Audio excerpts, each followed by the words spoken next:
What Yes. does it do to a woman in a workplace? How many pluses and minuses do you think Yes. come with this move?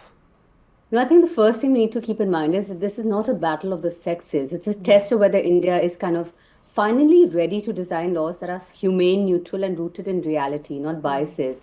And I think it's also time to end the taboo around women's menstruation in the country and speak up because periods are normal and no woman should be ashamed of it. And you know this as well.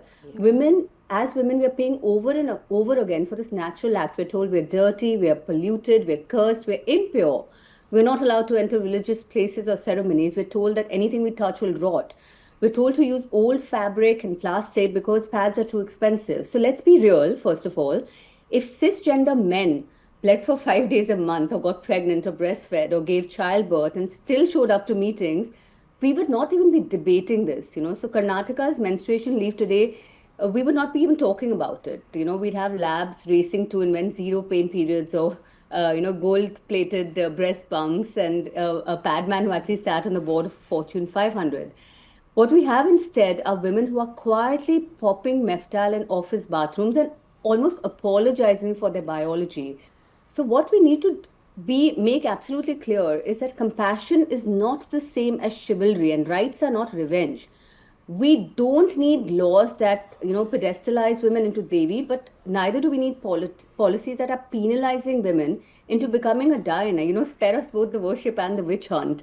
It's the same patriarchy in different saris. So I think what we need to focus on is that menstrual leave should be inside a gender neutral, biology aware sort of framework that recognizes also trans men, non binary folks, and men's Yeah. reproductive health needs as well, like ED, infertility, or prostate health.